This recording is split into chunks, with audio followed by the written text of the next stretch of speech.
Welcome to the Nutrition Collaborative podcast, where we cut through the noise, bust the myths, and bring you nothing but truth about health, fitness, and everything in between. I'm Alec Moore, dietitian, and each week we'll dive into what really works when it comes to achieving lasting health and fitness. No gimmicks, no BS, just real talk, real success stories, and a holistic approach to living your healthiest life. Whether you're here for practical tips, inspiration from real client journeys, or just to find out what's actually worth your time, this is the podcast for you.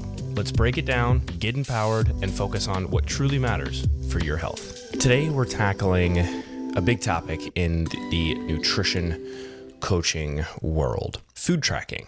Should you do it? If you do, when should you do it? When should you stop it? What are the implications of doing it? What are the implications of not doing it? Can it be harmful? This episode is really for anybody who is uncertain if food tracking is right for them, if they need to track to see results, or trying to understand, the best route long term. So here's the case for actually food tracking. Awareness is absolute power. Awareness of what you're consuming, you can go so far with that. If you know exactly what you're consuming and the amount of food that you're eating, the calories, the macros, etc., that is so powerful to know that information, because at the end of the day, that data, whether you know of it or not, or understand it or not, is going to determine whether you see the progress you want or not. So it's a huge educational tool to be tracking your food. You can learn so much about what food contains what macros, what food contains what calories, how to compare nutrient-dense foods to calorically dense foods. Honestly, food tracking is the best, in my opinion, way to learn nutrition. A hands-on approach, learning as you go. Portion sizes, how meals add up, snacks versus meals, weekends versus weekdays. It teaches you all of that, obviously, if you're supervised correctly and under good guidance. If you're learning macros for the first time and you're just kind of willy-nilly going about it on a weekly basis and you're not really sure if you're even hitting the correct numbers, then that might run you into an issue. Short-term precision. So if you really need to get things under control, you really need to get like a good, accurate representation of what you're consuming. You want to regulate your metabolism. You want to consume the same amount of calories on a daily basis. Food tracking is going to be how you do that, absolutely, because there's no other way to know how it all works and how it's all pieced together, learning those macros, or else you're just going to be randomly consuming protein amounts, randomly consuming calorie amounts, and you're not going to understand what food contains what composition, essentially. Food tracking also gives a little bit of a bit of a behavior audit as well around food, like meal timing, snack timing, hunger and appetite levels when eating, fullness levels after eating. It helps kind of understand patterns a little bit better with your eating, snacking habits, under eating habits. That's a big one. When you start to actually track your food, many people, it's not that they're eating too many calories. Yes, that's one side of the spectrum, but for sure. But on the other side, people are under fueling themselves and they don't realize that until they wake up when tracking. They realize, oh, I've had 400 calories and it's 3 p.m. What am I doing? And then they wonder why they're tired, or they wonder why they're irritable, or they wonder why they feel weak or lethargic throughout the day. That is going to be why, and you would only be able to find that out if you start tracking, right? So tracking is basically like a budget. It's the same thing as finances and a budget. And say, you're budgeting every month. Well, with calories and macros, you're budgeting every day. And the only way to track it, the only way to know what your finances are, the only way to know what is coming in and what is going out is to track that data. It's the same here with calories and macros on a day-to-day basis. The only way to know, your inputs and your outputs is to track it. Now, here's the case against tracking, though. It definitely takes a bit of your brain.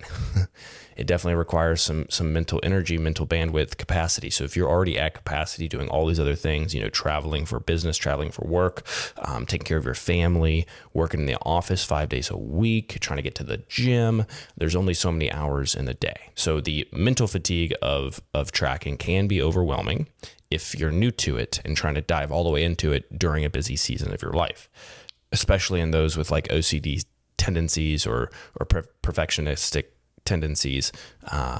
They can really get super, super into it, which, as everything else for their OCD, probably helps benefit them, but it can come with a cost on that mental health. So we just have to be mindful as we are tracking or as we're coaching someone who wants to start tracking. We have to be aware of those things. Disordered eating risk. That's another one for tracking, because over time it can eventually lead to, if you don't have a good relationship with tracking your food, it can lead to disordered eating tendencies, eating disorder risk, and just a poor relationship with food, fitness, and yourself at the end of the day. It can spiral into obsession, so we just have to know how to navigate that if that starts to present. So that is a big case against tracking, for sure. It's also not always sustainable, right? So I mean, look into the future, right? I hope to the heavens that you are not going to be tracking your food intake when you're 85 years old, right? So there is another way to learn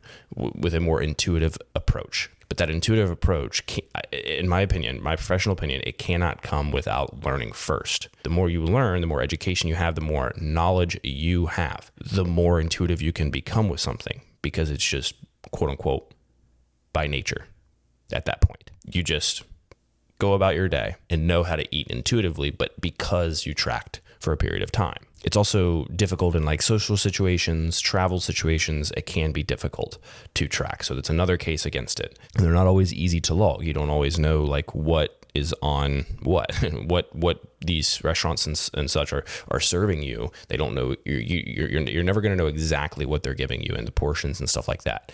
But at least having I'm kind of giving a case back to tracking. At least having an estimate on those things can be a guess.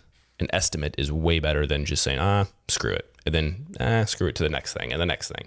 And the next thing you know, you have 5,000 calories when you're trying to lose weight and you're like, dang, I was not supposed to go over 2,700, but I had no idea. There are definitely cases against it when it comes to the mental health, the long-term sustainability of it, and the real world implications that it kind of has. So in my opinion, it'd be a time and a place to use tracking. So at some point though, the goal is to eat with consistency and confidence without needing like a food scale or MyFitnessPal, right, to tell you how to live or to eat. So if we can get there by tracking and trial yourself a season of not tracking, maybe it's a couple weeks, maybe it's just a couple weekends here and there to start. How do you handle those situations? Do you feel like you have learned enough via tracking to not have to track anymore? I think it's something, and this is just my personal opinion, but I do think that it's something you can kind of ebb and flow with. The more you learn, there are maybe seasons of more tighter tracking, seasons of less tracking, but I'm not saying that as a form of like being OCD and then not caring at all. I'm not saying it's black and white. I'm not saying there's, far extremes of both. I'm saying in order for you to be capable of doing one confidently and consistently, the other one kind of has to be in place at least at some point. So if you have to say you do it, you say you track for like a year and then you take a 3-month break and then you kind of track for like 6 months and then you take a month break. I think it's a better relationship to be able to go in and out of those phases and seasons with ease and without stress. That's to me more balanced and sustainable than just like never doing it because, I don't believe in that. It's going to make me disordered or whatever. Who might do better not tracking then? Well, I would say somebody with a disordered eating past, eating disorder history, right? So someone looking to heal their relationship with food, I would say it depends. Some people can actually heal their relationship with food with tracking because they have thought for so long that food is like, one thing or one way, but the realizations and the awareness that tracking brings can actually heal their relationship with food because it's an understanding issue. It's a knowledge issue.